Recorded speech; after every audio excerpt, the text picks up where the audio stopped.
ആറ്റുകാൽ പൊങ്കാലയുമായി ബന്ധപ്പെട്ട കൂടുതൽ വാർത്തകൾ പറയുകയാണെങ്കിൽ പൊങ്കാലയുമായി ബന്ധപ്പെട്ട് ഇന്ത്യൻ റെയിൽവേ തന്നെ സ്പെഷ്യൽ ട്രെയിനുകൾ അനുവദിച്ചിട്ടുണ്ട്. ഈ തിരുവനന്തപുരത്ത് എത്തുന്ന ട്രെയിനുകൾക്ക് കൂടുതൽ സ്റ്റോപ്പുകൾ അനുവദിച്ചിട്ടുണ്ട്. വന്ദേ ഭാരത് ഉൾപ്പെടെയുള്ള ട്രെയിനുകൾക്കാണ് സ്റ്റോപ്പ് അനുവദിച്ചിരിക്കുന്നത്. 24 ട്രെയിനുകൾ എത്തുന്നതിൽ ആ ട്രെയിനുകൾക്കെല്ലാം ഇത്തരത്തിൽ തിരുവനന്തപുരം നഗരത്തിൽ സ്റ്റോപ്പുണ്ട്. വന്ദേ ഭാരതിനും സ്റ്റോപ്പ് മുൻപില്ലാത്ത ഇടത്ത് പോലും സ്റ്റോപ്പ് അനുവദിച്ചിട്ടുണ്ട്. മറ്റൊരു കാര്യം എന്ന് പറയുന്നത് കോർപ്പറേഷനും അധികൃതരും എവിടെയാണ് ഗതാഗത സൗകര്യം, അത് ഇവിടേക്ക് എത്തുന്ന ആളുകൾക്ക് എത്രയും മികച്ച ഗതാഗത സൗകര്യം ഉണ്ടാക്കണം. അതായത് അവർ ബുദ്ധിമുട്ടാൻ പാടില്ല. സർവ്വസജ്ജമായി തന്നെയാണ് കോർപ്പറേഷൻ അടക്കമുള്ള ഈ ട്രസ്റ്റ് ഭാരവാഹികൾ അടക്കമുള്ളവർ അത് നേരത്തെ തന്നെ കൃത്യമായ നിർദ്ദേശം നൽകുന്നു. എവിടെ പാർക്ക് ചെയ്യണം, എവിടേക്ക് വാഹനങ്ങൾ എത്തിക്കണം എന്നുള്ള കാര്യങ്ങളടക്കം നിർദ്ദേശം നൽകിക്കൊണ്ടാണ് ഈ വാഹനം പോലും ഇപ്പോൾ ഓട്ടോ പോകുന്നുണ്ടെങ്കിൽ ആരെങ്കിലും അറിയാത്തവരാരെങ്കിലും വാഹനവുമായി നിരത്തിലിറങ്ങാൻ അങ്ങനെ നഗരത്തിലുള്ളവർക്കെല്ലാം അത് അറിയാമെന്നാണ് നമ്മൾ പ്രതീക്ഷിക്കുന്നത്. മാത്രമല്ല ഇപ്പൊ ഈ കാണുന്നത് പോലെയല്ല, ഒരു 10:15 ശേഷം ഇവിടെ ഒരു യാഗശാലയായി മാറാൻ പോവുകയാണ്. ചുറ്റും മന്ത്രോച്ചാരണങ്ങളും ഒപ്പം ആറ്റുകാലമ്മയ്ക്ക് പൊങ്കാല അർപ്പിക്കാനുള്ള തയ്യാറെടുപ്പുകളും എല്ലാമാണ്. ഈ സംഭവം അല്ലെങ്കിൽ പൊങ്കാല നടക്കുന്നതുമായി ബന്ധപ്പെട്ട 3000-ഓളം പോലീസുകാരെയാണ് നഗരത്തിന്റെ വിവിധ ഭാഗങ്ങളിൽ വിന്യസിച്ചിട്ടുള്ളത്. അപ്പോൾ അങ്ങനെ എല്ലാ തരത്തിലും ഈ ആളുകൾക്ക് പ്രശ്നമുണ്ടാവാതെ അവരെ ഈ ഹൃദയത്തോട് ചേർത്ത് നിർത്തുക എന്നൊക്കെ പറയാറില്ല. കാരണം കാസർഗോഡ് മുതലുള്ള ആളുകളുണ്ട്. അവരെ കാസർഗോഡ് മാത്രമല്ല, വിദേശത്ത് നിന്ന് വരുന്നുണ്ട്, അതിർത്തിക്ക് അപ്പുറത്തുനിന്ന് വരുന്നവരുണ്ട്.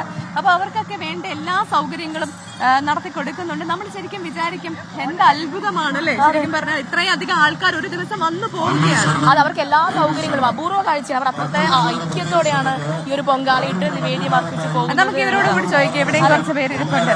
ചേച്ചി എന്താ ഉണ്ടാക്കുന്നത്? അല്ല, പായസത്തിന് ഇടാൻ വേണ്ടിട്ട് ഇങ്ങനെ ശർക്കര ഇവിടെ വരുന്നത് കല്ലമ്പലം. അപ്പൊ ഇന്നലെ തന്നെ ഇവിടെ സ്ഥലം പിടിച്ചിട്ടുണ്ടായിരുന്നു. വെളുപ്പിന് അങ്ങനെ ചേച്ചിയുണ്ട്. ചേച്ചി എന്താ പേര്? അജിത. എവിടുന്നാ വരുന്നത്? പത്തനംതിട്ട. സ്ഥിരമായി വരാറുണ്ട്? ഞാനിപ്പോ 4ാമത്തെ പ്രാവശ്യം വരുന്നത്. ഓക്കെ, എന്താണ് തയ്യാറാക്കാൻ പോകുന്നത്? പായസം.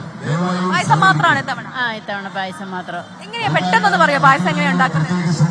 പായസം അരി വെള്ളം അടുപ്പ് വെച്ച് തിളച്ച് കഴിഞ്ഞതിന് ശേഷം അരി കഴുകി അടുപ്പിലിട്ട് തിളച്ച് കഴിയുമ്പോൾ ശർക്കര, തേങ്ങ, ബാക്കി കൂട്ടുകളെല്ലാം ചേർത്ത് പായസം ഉണ്ടാക്കും. അപ്പൊ ഭക്തിയോടൊപ്പം ദേവിക്ക് ഇത് അർപ്പിക്കും തീർച്ചയായിട്ടും. അങ്ങനെയാണ് ചേച്ചി എങ്ങനെയാണ് പായസം ഉണ്ടാക്കുന്നതെന്ന് പറയായിരുന്നു. അപ്പം ഇത് പൊങ്കാല അർപ്പിക്കാൻ വരാത്ത പ്രേക്ഷകർ ട്രൈ ചെയ്ത് നോക്കാവുന്നതാണ്. നല്ല രുചിയുള്ള വിഭവങ്ങളാണ് കേട്ടോ, പറയാണ്ടിരിക്കാൻ കഴിയില്ല. കാരണം ഞാനിത് എന്റെ 3ാമത്തെ പൊങ്കാലയാ മേഖല. അപ്പം ഇവിടെ വരുമ്പോ ഇവർക്ക് വിശ്വാസികൾക്ക് എങ്ങനെയുണ്ട്, അവർ ഒറ്റയ്ക്ക് ഇത് നിവേദിച്ചാൽ പോരാ. കാരണം മറ്റുള്ളവർക്ക് കൂടി ഷെയർ ചെയ്ത് കൊടുക്കണം എന്നാണ്, പങ്കുവെക്കണം എന്നാണ്, പ്രസാദം എല്ലാവർക്കും നൽകണം എന്നാണ്. അപ്പൊ പൊങ്കാല കഴിഞ്ഞ് ഈ പ്രസാദം ഇവിടെ എല്ലാം അങ്ങോട്ടും അന്യോന്യം അത് വിതരണം ചെയ്യും. അതിനുശേഷമാണ് സംശയങ്ങളൊക്കെ ഉണ്ടാവില്ല അറിയാത്തവർക്ക്, അതൊക്കെ നമ്മൾ പരിചയപ്പെടുത്തുമല്ലേ കുറച്ച് കഴിയുമ്പോൾ. ഇവിടെ ഭയങ്കര ശബ്ദം ഉണ്ടല്ലേ, ഒരു ഉത്സവ പറമ്പ് പോലെ തന്നെയാണ് ഈ. അതാണ് വിവിധ ക്ലബ്ബുകളുടെയും ഒപ്പം തന്നെ അസോസിയേഷനുകളുടെയും ഒക്കെ നേതൃത്വത്തിൽ ഈ പൊങ്കാല ഒരു വലിയ വിജയമാക്കി തീർക്കാനുള്ള എല്ലാ നടപടികളും ഉണ്ട്. അനൗൺസ്മെന്റ് നടക്കുന്നുണ്ട്. ഇപ്പം എന്തോ ഒരു അനൗൺസ്മെന്റ് ആണ് നടക്കുന്നത്. അപ്പം ക്ഷേത്രത്തിലേക്ക് പോയാലോ? അനുജയും തയ്യാറായിട്ടുണ്ട്. അനുജ, സ്മിത, തിരക്ക് കൂടി വരികയാണ് എന്ന് മനസ്സിലാക്കുന്നുണ്ട്. ഇപ്പോഴും ദേവിയെ കണ്ട് പ്രാർത്ഥിക്കാനുള്ളവരുടെ നീണ്ട തിരയാണ് അവിടെ കാണാൻ സാധിക്കുന്നത്. എന്തൊക്കെയാണ് അവിടെ ഇപ്പോൾ കാണാൻ കഴിയുന്ന കാഴ്ചകൾ? അതെ, ഇവിടെ വലിയ നിരയുണ്ട്. ഏത് ഭാഗത്ത് നോക്കിയാലും അവിടെ എല്ലാം വലിയ നിര കാണാൻ പറ്റുന്നുണ്ട്. ഇത് 10 മണിയാകുമ്പോഴേക്ക് ഈ നിര എങ്ങനെയാകുമെന്ന് എനിക്കറിയില്ല. കാരണം അത് എല്ലാവർക്കും തൊഴുകാനുള്ള ഒരു സൗകര്യം ഉണ്ടാകുമെന്ന് കരുതാം അല്ലേ? അതെ, ആ രീതിയിൽ തന്നെയാണ് കൊണ്ടുപോകുക. കാരണം ഞാൻ പറഞ്ഞില്ല, കുറച്ച് പേരെ കടത്തി വിടുന്നു, എന്നിട്ട് ക്യൂ അവിടെ നിർത്തുന്നു. അതിനുശേഷം ഇവർ പുറത്തേക്ക് കടക്കുന്ന രീതിയിൽ ആ മുറയ്ക്കാണ് പകുതി പേരെ കടത്തി വിടുക. അത് എല്ലാ വർഷവും അത് കൃത്യമായി തന്നെ പാലിക്കുന്നുണ്ട്. പക്ഷെ ഇത്തവണ എനിക്ക് തോന്നുന്നു അനുജ, രാവിലെ തന്നെ തിരക്ക് കൂടുതലാണോ എന്ന് എനിക്കൊരു സംശയമുണ്ട്. കഴിഞ്ഞ പ്രാവശ്യത്തെക്കാളും കൂടുതൽ ഭക്തജനങ്ങൾ ഇന്ന് എത്തുന്നുണ്ടെന്നതിന്റെ ഒരു സൂചന തന്നെയാണ്. പക്ഷെ അത് പ്രതീക്ഷിച്ച് തന്നെയാണ് എല്ലാ മുന്നൊരുക്കവും അധികൃതർ നടത്തിയിട്ടുള്ളത്. കൂടുതൽ പേർ വരുമെന്നുള്ളത് ആദ്യം മുതൽ തന്നെ ഇവർ പറഞ്ഞിരുന്നതാണ്. അപ്പോൾ അതെല്ലാ ഒരുക്കങ്ങളും ഉണ്ടോ എന്നുള്ളതാണ്. അതും നമ്മൾ എടുത്തു പറയേണ്ടുന്ന കാര്യമാണ്. കാരണം ഇത്രയധികം സ്ത്രീകൾ ഇങ്ങോട്ടേക്ക് എത്തുന്നു, പലയിടങ്ങളിൽ നിന്ന് സ്ത്രീകൾ എത്തുന്നു. അപ്പോൾ അവർക്ക് ആവശ്യത്തിനുള്ള എല്ലാ സൗകര്യങ്ങളും ഒരുക്കുക, സുരക്ഷ ഒരുക്കുക, കുടിവെള്ളം ഒരുക്കുക. ഇനി അങ്ങോട്ടേക്ക് സൂര്യൻ കത്തിക്കാളാൻ പോവുകയാണ്. ഇന്നലെ ഒരു അല്പം മൂടിക്കെട്ടിയ അന്തരീക്ഷമായിരുന്നു, ഇന്ന് എങ്ങനെയാണെന്ന് നമുക്കറിയില്ല. അപ്പോ കുംഭമാസത്തിലെ സൂര്യൻ എന്ന് പറയുന്നത് ചുട്ടുപൊള്ളുന്ന സൂര്യനാണ്. ആ ചുട്ടുപൊള്ളുന്ന വെയിലത്താണ് അഗ്നിക്ക് മുന്നിൽ ഇരുന്നു കൊണ്ട് തങ്ങളുടെ എല്ലാ ദുഃഖങ്ങളും ദേവിക്ക് സമർപ്പിച്ചുകൊണ്ട് ഭക്തർ അല്പസമയം ചെലവഴിക്കാൻ പോകുന്നത്. അപ്പോൾ അതിനൊക്കെ എന്താണ് നമ്മളുടെ ആരോഗ്യം എന്നുള്ളതും ശ്രദ്ധിക്കേണ്ടതാണ്. സൂര്യാഘാതം ഏൽക്കാനുള്ള സാധ്യതയുണ്ട്. അപ്പോൾ ആരോഗ്യ വകുപ്പിന്റെ നേതൃത്വത്തിൽ അതിന് പ്രത്യേക സജ്ജീകരണങ്ങളുണ്ട്. ഹീറ്റ് ക്ലിനിക്കുകൾ അതൊക്കെ ഇത്തവണ ഏർപ്പെടുത്തിയിട്ടുണ്ട് ചില പ്രത്യേക ആശുപത്രികളിൽ, അതുപോലെ തന്നെ പ്രാഥമിക ചികിത്സാ കേന്ദ്രങ്ങളിൽ. കൂടാതെ മെഡിക്കൽ സംഘം പലയിടങ്ങളിലായുണ്ട്. ഡോക്ടേഴ്സും ജൂനിയർ ഹെൽത്ത് ഇൻസ്പെക്ടർമാരും നഴ്സസും ഒക്കെ അടങ്ങിയ ടീം, അത് 10 ടീം വിവിധ ഇടങ്ങളിലായുണ്ട്. എന്തെങ്കിലും ശാരീരിക അസ്വസ്ഥത തോന്നുകയാണ് എന്നുണ്ടെങ്കിൽ വിളിക്കാനുള്ള ഫോൺ നമ്പർ, ദിശയുടെ ഫോൺ നമ്പർ ഇതെല്ലാം ഉണ്ട്. ആംബുലൻസ് ഉൾപ്പെടെ സജ്ജീകരിച്ചിട്ടുണ്ട്. അങ്ങനെ എല്ലാം എത്ര ആളുകൾ വന്നാലും അവർക്ക് ഒരു പ്രശ്നവും ഉണ്ടാകരുത് എന്ന് തന്നെയാണ് നമ്മൾ കരുതുന്നത്. അങ്ങനെ ഒരു പ്രശ്നവും ഉണ്ടാകാറുമില്ല അല്ലേ? ഇത്ര ചൂടാണ് എന്നൊക്കെ ഉണ്ടെങ്കിൽ പോലും അതൊന്നും ഇവരുടെ ഈ ഭക്തിക്ക് മുന്നിൽ അതെല്ലാം അലിഞ്ഞു പോകുന്ന കാഴ്ചയാണ് നമ്മൾ ഓരോ തവണയും കാണുന്നത്. ഞാൻ ഇന്നലെ വന്നപ്പോൾ ഒരു ട്രെയിനിൽ ഒരു അമ്മുമ്മ ഉണ്ടായിരുന്നു, നല്ല പ്രായമുണ്ട്. അപ്പോൾ ഞാൻ ചോദിച്ചു ട്രെയിനിൽ നിന്ന് ഇറങ്ങാനൊക്കെ ഇച്ചിരി ബുദ്ധിമുട്ട്, അപ്പോൾ വലിയ പ്രശ്നമല്ലേ, നമ്മൾ അവിടെ ചെല്ലുമ്പോൾ ബുദ്ധിമുട്ടുണ്ടാവില്ലേ? ഒന്നുമില്ല, ഇത്രയും വർഷങ്ങളായി ഞാൻ വരുന്നു, ദേവി അനുഗ്രഹിച്ച് എനിക്ക് ഒരു വിഷയം ഉണ്ടാവില്ല.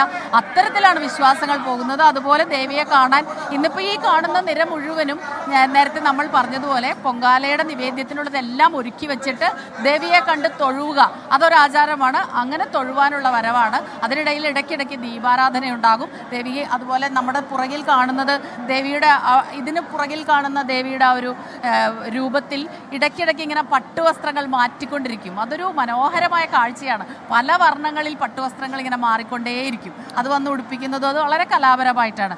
അപ്പോൾ തന്നെ അനുജ, ഈ ഐതിഹ്യങ്ങളെ കുറിച്ച് പറയുമ്പോൾ അതിൻ്റെ ഒപ്പം തന്നെ പറയേണ്ട ഒരു കാർഷിക ജീവിതമാണ് നമ്മുടെ കേരളത്തിലുള്ളത്. അപ്പോൾ അതുമായി ബന്ധപ്പെട്ടും ഇതിൻ്റെ ഒരു വിശ്വാസങ്ങളില്, അതായത് കൃഷി കഴിഞ്ഞ് പൊങ്കാല എന്ന് പറയുന്നത് നമ്മൾ പൊങ്കൽ എന്നുള്ള തമിഴ്നാടിന്റെയും കർണാടകയുടെ ഒക്കെ ആചാരവുമായി തന്നെ വിളവെടുപ്പ് ഉത്സവം എന്ന തരത്തിലേക്ക് കൂടി, അതായത് ആദ്യമായി ഉണ്ടാകുന്ന വിള അതെന്തായാലും അത് ദൈവത്തിന് സമർപ്പിക്കുന്നു, ദേവിക്ക് സമർപ്പിക്കുന്നു എന്നത് തന്നെ അതും ഇവിടെ നമുക്ക് ഒരു നിറവാണ്. അടുത്ത വർഷത്തേക്ക് വിളവ് നന്നായി വരാൻ വേണ്ടി അതിങ്ങനെ പൊങ്ങി വരുമ്പോൾ ആ ഒരു സമൃദ്ധിയാണ് കാണിക്കുന്നത്.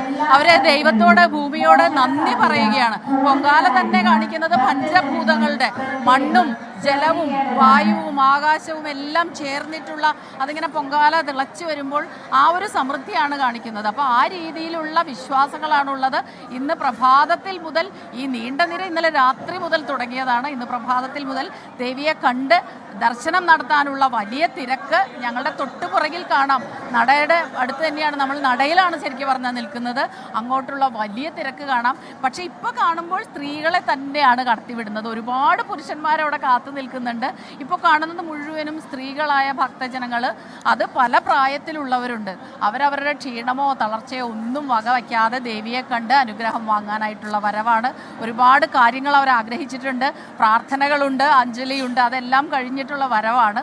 അടുത്ത വർഷം വരെ ഇനി കാത്തിരിക്കണം പൊങ്കാലയ്ക്ക് വേണ്ടി. അപ്പോൾ ഈ വർഷം എത്രയും പെട്ടെന്ന് തന്നെ വന്ന് കണ്ട് 2 മണിയോടുകൂടിയാണ് പൊങ്കാലക്കലത്തിൽ കലങ്ങൾ തിളച്ചു തൂവുക. അപ്പോൾ അതുവരെ ചൂട് എല്ലാം ഉണ്ടെങ്കിൽ പോലും ക്ഷമയോടെ ഈ ക്യൂവിൽ നിന്ന് ഒന്ന് ദർശനം നടത്തിയിട്ട് പൊങ്കാലക്കലങ്ങളുടെ അടുത്തേക്ക് തിരികെ പോകണം. ചിലരുടെ പൊങ്കാലക്കലങ്ങളൊക്കെ ഇരിക്കുന്നത് കിലോമീറ്ററുകൾക്ക് അപ്പുറത്താണ്. നമ്മൾ ഇന്നലെ രാത്രി കണ്ടതാണ്. തിരുവനന്തപുരം നഗരം മുഴുവൻ റോഡരികിലെല്ലാം തന്നെ ഈ കട്ടകൾ കൊണ്ട്, ഇഷ്ടികകൾ കൊണ്ട് ഇങ്ങനെ വെച്ചിരിക്കുകയാണ്. അതിൻ്റെ ഏറ്റവും ഭംഗി ഇത് കഴിയുമ്പോൾ ഈ ചുടുകട്ടകളൊക്കെ തന്നെ വളരെ പെട്ടെന്ന് തന്നെ അപ്രത്യക്ഷമാകും. അതെ, അത് ഈ 15 കിലോമീറ്റർ അപ്പുറത്തേക്ക് വരെ ഉണ്ട്.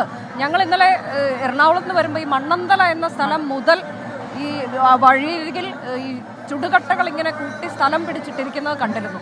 അപ്പോൾ അതങ്ങനെ അത്രയും കിലോമീറ്ററുകൾ ദൂരേക്ക് വരെ പോയിരിക്കുകയാണ്. അപ്പോൾ ഓരോ തവണയും എനിക്ക് തോന്നുന്നു സ്മിത, അത് കൂടുതൽ കൂടുതൽ ദൂരത്തിലേക്ക് പോകുന്നു, കൂടുതൽ ആളുകൾ എത്തിച്ചേരുന്നു, പ്രായഭേദമന്യേ വിവിധ ദേശങ്ങളിൽ നിന്ന് ആളുകൾ എത്തിച്ചേരുന്നു. അത് വിശ്വാസമാണ്. കാരണം ഇപ്പോൾ തിരുവനന്തപുരംകാർക്ക് മാത്രമല്ല ആറ്റുകാൽ ദേവി പ്രസാദം അരുളുന്നത് എന്നതാണ്. അതെ, ആര് വിളിച്ചാലും വിളിപ്പുറത്തെത്തുന്ന ദേവി എന്ന് വിശ്വസിച്ചുകൊണ്ട് ദേവിയെ കാണാനും ദുഃഖങ്ങൾ ഇറക്കി വെക്കാനുമൊക്കെയായി ആളുകൾ എത്തിച്ചേരുന്ന ഇടമാണ്. അപ്പോൾ മറ്റിടങ്ങളിൽ, അതായത് കാസർഗോഡും ഒക്കെയൊന്നും അല്ലാതെ തമിഴ്നാട്ടിൽ നിന്നൊക്കെയുള്ള ആളുകൾ ഇങ്ങോട്ടേക്ക് വരുന്ന കാണുമ്പോൾ നമുക്കത് എത്രത്തോളം വലിയൊരു ആഴത്തിലാണ് ആ ഭക്തി അങ്ങനെ വേരുറച്ച് നിൽക്കുന്നത് കാണാൻ കഴിയുന്നത് അല്ലേ.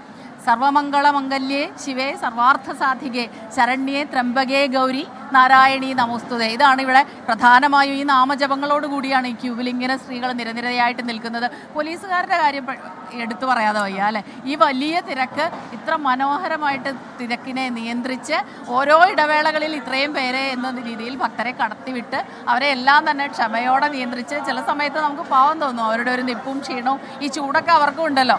എത്രയോ ദിവസമായി ഇതിന് പിന്നാലെ ഇങ്ങനെ നടക്കുകയാണ്. അപ്പോൾ അവരുടെ ഇത് ഒരു കൂട്ടായ്മ എന്ന് നമ്മൾ പറയുന്നത് വിവിധ വകുപ്പുകൾ ഒത്തുചേർന്നുകൊണ്ട് അവരുടെയൊക്കെ അധികൃതർ, അവരുടെ ഉദ്യോഗസ്ഥർ എല്ലാവരും ഒത്തുചേർന്നുകൊണ്ട് ഈ ഉത്സവത്തിന് വേണ്ടി നാടിനെ ഒരുക്കിയിരിക്കുന്നു എന്നുള്ളതാണ്. മറ്റുള്ളവരെ വരവേൽക്കാൻ വേണ്ടി ഈ നാട്ടുകാർ എങ്ങനെയാണ് നിൽക്കുന്നത്, ആതിഥേയരായി മാറുകയാണ് തിരുവനന്തപുരംകാർ. അപ്പോൾ അങ്ങനെ നമ്മൾ ഇതൊരു വലിയ സന്ദേശം നൽകുന്നതാണ്. നേരത്തെ പറഞ്ഞതുപോലെ മതമൈത്രിയുടെ സന്ദേശം, കൂട്ടായ്മയുടെ സന്ദേശം, ഒരുമയുടെ സന്ദേശം ഇതെല്ലാം നൽകുന്നു. ഒപ്പം തന്നെ സ്ത്രീകളുടെ ഒരു കൂട്ടായ്മ, ഒരു ഉത്സവത്തിന് വേണ്ടി സ്ത്രീകൾ ഏറ്റവും കൂടുതൽ ഒത്തുചേരുന്ന ഉത്സവം ഏത് എന്ന് ചോദിച്ചാൽ അതിന് ഒരൊറ്റ മറുപടിയേ ഉള്ളൂ, അതാണ് ആറ്റുകാൽ പൊങ്കാല. ലോകത്ത് എവിടെയും ഇതുപോലെ സ്ത്രീകളുടെ ഒരു കൂട്ടായ്മയിൽ ഇങ്ങനെ ഒരൊറ്റ ദിവസം ഇങ്ങനെ സ്ത്രീകൾ ഒത്തുകൂടുന്നത് ഇത്രയും ഇപ്പൊ എത്ര ലക്ഷമുണ്ടെങ്കിലും അതിലേറെയും സ്ത്രീകളായ ഭക്തജനങ്ങളായിരിക്കും എന്നുള്ളതാണ്. അത് വളരെ അപൂർവമായ ഒന്നാണ്. അത് ആറ്റുകാലിൽ തന്നെയുള്ളൂ. ഒരു ദേശോത്സവം എന്ന് പറഞ്ഞ് പണ്ട് കാലങ്ങളിൽ ദേശത്തിന്റെ ഉത്സവം, ദേശവിളക്ക്. അപ്പൊ ദേശത്തിന്റെ ഉത്സവം എന്നുള്ളത് നമ്മുടെ സംസ്ഥാനത്തിന്റെ മാത്രമല്ല, സംസ്ഥാനത്തിന് അതിരുകളില്ലാതെ ഇങ്ങനെ പോവുകയാണ്. മലയാളികൾ എവിടെയുണ്ടോ അവരെല്ലാവരും തന്നെ എത്തുന്നു. പിന്നെ അനുജ പറഞ്ഞതുപോലെ മറ്റു ഭാഷക്കാര്, ദേശക്കാര് എല്ലാവരും ഈ ദിവസം ഇവിടെ എത്തുന്നുണ്ട്. കുടുംബത്തോടെ എത്തുന്നവരുണ്ട്, കൂട്ടത്തോടെയുള്ള സ്ത്രീകൾ, അത് കൂട്ടുകാരുണ്ടാവും, അയൽവക്കക്കാരുണ്ടാവും, ബന്ധുക്കളുണ്ടാവും. സ്ത്രീകളുടെ കുറെ കൂട്ടങ്ങൾ ഇങ്ങനെ വന്നുകൊണ്ടിരിക്കുന്നത് കാണാൻ ഭംഗിയാണ്. അത് രാത്രി അവരെല്ലാം ഒരുക്കി കഴിഞ്ഞിട്ട് രാത്രി ഇങ്ങനെ തിരുവനന്തപുരം നഗരം അവർ കീഴടക്കി. അവരുടേതായിട്ട് ഒരു പേടിയുമില്ല, വലിയ സുരക്ഷയാണ്. ഓരോ സ്ഥലങ്ങളിലും ഒരുപാട് പരിപാടികൾ, കലാപരിപാടികൾ ഉണ്ടാവും. അതൊക്കെ ആസ്വദിച്ച് ഇങ്ങനെ സ്ത്രീകൾ രാത്രി നടക്കുന്നത് കാണാൻ അതിനൊരു പ്രത്യേക സൗന്ദര്യമുണ്ട്. അതെ, ഇന്നിപ്പോ കുംഭമാസത്തിലെ പൂരമാണ്, കൂടാതെ പൗർണമിയാണ്. ഈ പൂരം നാളും പൗർണമിയും ഒത്തുചേരുന്ന ദിനമാണ് പൊങ്കാല എന്ന രീതിയിൽ ആഘോഷിക്കപ്പെടുന്നത്. കാർത്തിക നാൾ മുതൽ തുടങ്ങുന്ന, ദേവിക്ക് കാപ്പ് കെട്ടി തുടങ്ങുന്ന ഉത്സവം 10 നാൾ നീണ്ടു നിൽക്കുന്ന ഉത്സവം അതിന്റെ 9ാം നാളാണ്. നാളെയാണ് ഈ ഉത്സവത്തിന് സമാപനമാകുന്നത്. സ്മിത പറഞ്ഞതുപോലെ പലതരത്തിൽ കലാപരിപാടികളുണ്ട്. എല്ലാ ദിവസവും തോറ്റമ്പാട്ടുണ്ട്. തോറ്റമ്പാട്ടിൽ ഈ കണ്ണകി ചരിതമാണ് ആലപിക്കുന്നത്. ഇന്ന് ആലപിക്കാൻ പോകുന്നത് എങ്ങനെയാണ് കോവലനെ വധിച്ചത്, അതിനുശേഷം ആ ഒരു കോപാഗ്നിയിൽ മധുര നഗരത്തെ ചുട്ടരിച്ച് ദേവി വരുന്നതും, പിന്നീട് രാജാവിന്റെ ശിരസ് മഹാദേവൻ അർപ്പിക്കുന്നതും, ഇതെല്ലാമാണ് ഇന്ന് തോറ്റമ്പാട്ടിന്റെ പാടുന്നത്. പ്രത്യേകത ഒരു കുടുംബത്തിലുള്ളവർ തന്നെയാണ് വർഷങ്ങളായിട്ട് തോറ്റമ്പാട്ട്. അത് എഴുതി വെക്കില്ല എവിടെയും, കേട്ട് പഠിച്ച് അങ്ങനെ കേട്ട് പഠിച്ച് മനഃപാഠമാക്കി കൈമാറുകയാണ്. നമ്മൾ നിൽക്കുന്നതിന് തൊട്ട് മുന്നിലാണ് തോറ്റമ്പാട്ടുകാർ ഇരുന്ന് പാടാൻ പോകുന്നത്. അതെല്ലാം ഇവിടെ സജ്ജമാണ്. ഈ പണ്ടാര അടുപ്പ് എന്നുള്ളതും നമ്മൾ നിൽക്കുന്നതിന് തൊട്ട് അടുത്ത് തന്നെയാണ്. അത് 10 മണിയോടെയാണ് അതിന്റെ ആ ചടങ്ങുകൾ. 9:45 ശുദ്ധപുണ്യാഹം. അതിനുശേഷം തന്ത്രി അത് അഗ്നി പകരുകയാണ്. തിടപ്പള്ളിയിൽ നിന്ന് അഗ്നി പകരുന്നു. അതിനുശേഷം ആ അഗ്നി മേൽശാന്തിയും സഹമേൽശാന്തിയും ചേർന്ന് പണ്ടാര അടുപ്പിലേക്ക്, അവിടെ നിന്നാണ് ലക്ഷക്കണക്കിന് അടുപ്പുകളിലേക്ക് തീ പകരുന്നത്. അതിന് പിന്നീട് ആ അഗ്നി അങ്ങനെ അത് ഒരു വലിയൊരു ഭക്തിജ്വാലയായി തന്നെ നാടാകെ വ്യാപിക്കുന്നു. അതിലേക്കാണ് വീണ്ടും ഈ നിവേദ്യം അർപ്പിക്കാനൊക്കെയുള്ള ഉണക്കലരി അത് മൺകലത്തിൽ തന്നെ തയ്യാറാക്കണം. മറ്റൊരു തരത്തിലും പാത്രം അനുവദനീയമല്ല. മൺകലം എന്ന് പറയുന്നത് അത് ഭൂമിയുടെ പ്രതീകമാണ്, അല്ലേ? ഭൂമിയുടെ പ്രതീകമാണ്. ഈ പഞ്ചഭൂതങ്ങൾ എന്ന് പറയുമ്പോൾ ഭൂമിയുടെ പ്രതീകം മൺകലമുണ്ട്, അരി അതും ഭൂമിയുടെ പ്രതീകമായി തന്നെയാണ് കാണുന്നത്. അന്നമാണ്. അതുപോലെ ജലമുണ്ട്, ആകാശമുണ്ട്, വായുണ്ട്, അഗ്നിയുണ്ട്. അങ്ങനെ പഞ്ചഭൂതങ്ങളുടെ ഒരു സമ്മേളന വേദി കൂടിയായി മാറുമ്പോൾ അതൊക്കെ ഒരു അപൂർവതയാണ്. നമ്മൾ അങ്ങനെ ഒരു കാഴ്ച കാണുക എന്ന് പറയുന്ന ഒരു യജ്ഞശാലയായി, യാഗശാലയായി തിരുവനന്തപുരം മാറും. നഗരം മാത്രമല്ല, നേരത്തെ പറഞ്ഞതുപോലെ തിരുവനന്തപുരം ഏതാണ്ട് ആ ഒരു മുഴുവൻ ജില്ല എന്ന തരത്തിലേക്ക് തന്നെ കാര്യങ്ങൾ മാറുന്നു. ഇവിടെ വന്നിരിക്കുന്നവരെ കണ്ടാൽ അറിയാം, അവരുടെ വേഷവിധാനങ്ങളും ഒക്കെ വ്യത്യസ്തമാണ്. പക്ഷെ ഒറ്റ മനസ്സാണ്, ഒരു ലക്ഷ്യമാണ്, അതിനൊരു ഭംഗിയുണ്ട്. എത്ര ക്ഷമയോടുകൂടിയാണ് നമ്മളോട് കൈയൊക്കെ വീശി കാണിക്കുന്നുണ്ട് ഓരോരുത്തരൊക്കെ. നമ്മൾ കുറച്ച് കഴിയുമ്പോൾ അവരിലേക്ക് നമ്മൾ പോകും. നമ്മൾക്ക് ഇവിടെ ചില റെസ്ട്രിക്ഷൻസ് ഉണ്ട്. കാരണം ഈ തിരക്ക് നിയന്ത്രിക്കാൻ വേണ്ടി തന്നെ ചില ഇതൊക്കെ വച്ചിട്ടുണ്ട്. ഇവിടെ ഒരു ഇരുമ്പിൻ്റെ ബാറുകളൊക്കെ വെച്ചിട്ടുണ്ട്. കഴിഞ്ഞ പ്രാവശ്യം അത് ഉണ്ടായിരുന്നില്ല. വലിയ തിരക്ക് തിരക്ക് ആ സമയമാകുമ്പോഴേക്കും പണ്ടാര അടുപ്പിൽ തീ പകരുന്ന ആ സമയമാകുമ്പോഴേക്കും വലിയ തിരക്ക് ഇവിടെ ഉണ്ടാകാറുണ്ട്. അപ്പോൾ ഒരു പക്ഷേ ആ തിരക്ക് നിയന്ത്രിക്കാൻ വേണ്ടി തന്നെയായിരിക്കും ഇങ്ങനെ ചെയ്തിട്ടുള്ളത്. എന്തായാലും വളരെ ക്ഷമയോടെ കാത്തിരിക്കുന്ന ഒരുപാട് ഭക്തരെ നമുക്ക് കാണാൻ കഴിയുന്നുണ്ട്. അപ്പോൾ അനുജ പറഞ്ഞതുപോലെ ഈ ഒരു ദിവസം ഇങ്ങനെയൊരു വിശ്വാസത്തിൻ്റെ ഒരു അഗ്നി അതിലെല്ലാവരും ഒരേ മനസ്സോടെ പ്രാർത്ഥനയോടെ ഒരേ മനസ്സോടെ നിൽക്കുന്നു. ആ ഒരു കാഴ്ച നമുക്കും വലിയ സന്തോഷമാണ്. അത് പ്രേക്ഷകരിലേക്ക് എത്തിക്കുമ്പോൾ അതിലും വലിയ സന്തോഷം. അതാണ്.